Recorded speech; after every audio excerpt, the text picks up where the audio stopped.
Today I want to show you how I make my meatloaf. What you will need is 1 pound of hamburger meat, 1 pound of any kind of ground pork. I'm just using breakfast sausage because that's what we prefer. 1 onion, salsa, ranch dressing, parmesan cheese, ketchup, breadcrumbs, house seasoning, and eggs. So let's get started.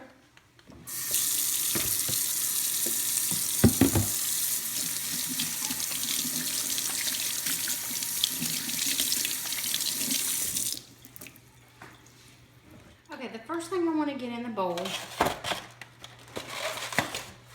is basically my wet ingredients. So I want 1 egg. Now I'm going to double my recipe because this is another one of those things where I can double the recipe, freeze half the recipe, and then take it out later for a quick meal. So I need 2 eggs. You will need 1 egg. Ketchup. I don't know. Let's see. I usually don't measure this out, so let's see. Let's see. What is this? This is 1/3 of a cup. So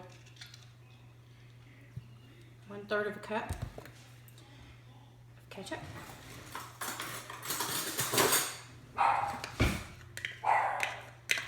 And you can hear my Boston Terrier. Obviously something's got him upset.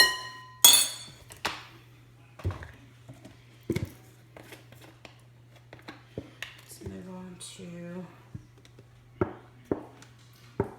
so I'd say about 2 or 3 tablespoons of ranch dressing.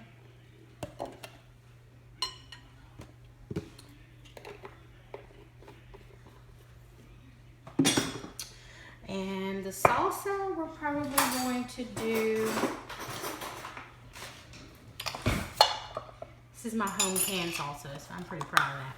We're probably gonna do about 1/2 cup of salsa.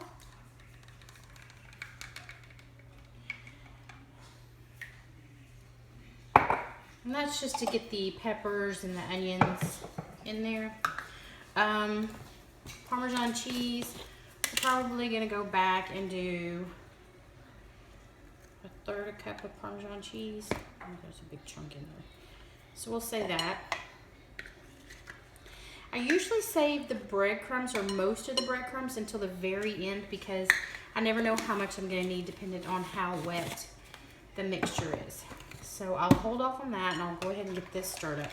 Remember, you're only gonna need 1 egg.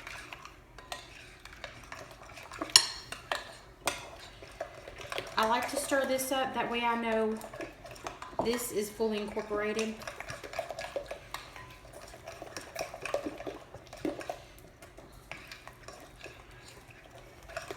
Put this over here. Now what I'm gonna do next is chop up my onion. So I will chop up my onion and I'll be right back. Okay, you will put in 1/2 cup of onion. I put in, because like I said, I am doubling this recipe. I put in more like 3/4 of a cup to a cup of onion, but you will only need 1/2 cup of onion. Okay. Now I'm gonna go ahead and add the meat. Like I said, I choose to use 2 different kinds of meat. Actually, some people prefer to use 3 different kinds of meat. There's even a hamburger blend at some grocery stores, which has pork in it, which is basically what mine is. It has beef and pork, and it may have something else in it too. I don't know. I don't buy it. I just use my own. So, and here comes the gushy part, the part I am not excited about. Mixing it up. If you feel like you need to use 2 forks, use 2 forks. If you feel like you need to use your mixer, use the dough hooks on your mixer. Some people say don't overwork it. Some people say you can't overwork it. I don't know. Just mix it until it feels right. This is going to be gushy. We have not added our breadcrumbs yet. Let me get this mixed up to where I like it, and then I'll start adding breadcrumbs. I'll be right back. Okay, I am ready to add seasoned salt and the breadcrumbs. Now you'll see I went ahead and added the rest of my meat. Again, you're going to be using 1 pound of hamburger, 1 pound of ground pork. For half a recipe, I would probably say use seasoning salt is to taste, so half of a teaspoon to a teaspoon of seasoning salt. Now the breadcrumbs, I'm going to start off and say you will need 2/3 of a cup. And if you want to, slowly add the 2/3 of a cup and see if it needs all of it. So I'm going to mix this up. I will spare you the sound of the squishy meat. So I'm going to mix this up and see if I need any more, and I'll bring it back. Okay, so you will need 2/3 cup of breadcrumbs. And I am now ready to get these into the meatloaf shapes and get them into the oven. Now I do mini meatloaves because it's a portion control thing. It also is easier for me to freeze mini meatloaves than it is like 2 large meatloaves. So let's see. I take about I'd say softball size, and I just shape it into a mini loaf, basically. I'll put it right here. And I'll go through and I will get these all made up. And we really want to try and get them to be about the same size, just for, you know, even cooking time. So, and these will shrink up a little bit. So I know those kind of look big, but they will shrink up. So I am going to continue doing this, and when I have them all done and ready to go into the oven. Oh, by the way, preheat your oven to 375 at this point. You should get 4 or 5 mini meatloaves, or 1 actual meatloaf that you put into a loaf pan. So when I get these all shaped and on a pan, I will bring you back and we'll put them in the oven.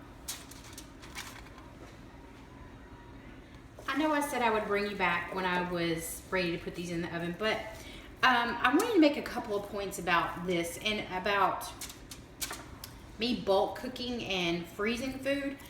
It is a lifesaver for a working mom, but I also have done bulk cooking at Christmas time and actually giving it away as gifts. I remember one Christmas I, was out of ideas for things to get my mom and my sister, and I said, would you be okay if I made you some meals and froze them and gave you that as a Christmas gift? They loved it. This is a good one. Freeze it.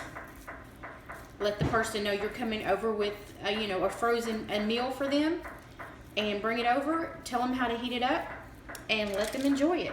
I've done this for my grandparents too. Made a couple of meals for them and froze them and took them to them, and they were heated up and they were just fine. So I say, why not give the gift of food? It's a time saver.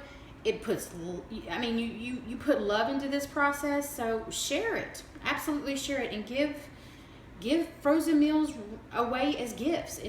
If somebody walked into my house and said, I have 2 meals fully cooked for you, I'd hug them. But anyways, I am ready to put these into the oven, and for the ones I'm going to freeze, I am not going to put ketchup on them. I will wait until I have them out of the freezer and ready to heat up. But for the ones we're going to have tonight, I will put ketchup on them. And this is a personal thing. Don't add ketchup if you don't want to.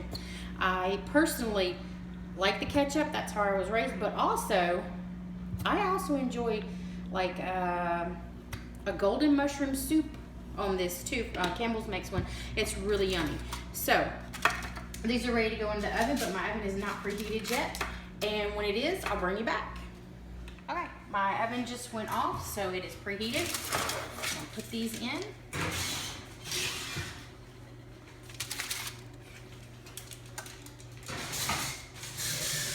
These will cook anywhere from 30 to 35 minutes, and I'm going to go ahead and set my timer for 30 minutes. And I'm going to come back and check them at 30 minutes. So when when the 30 minutes is up, I will bring you back and we'll check them. Okay, my timer has gone off, so I'm going to take these out and take a look.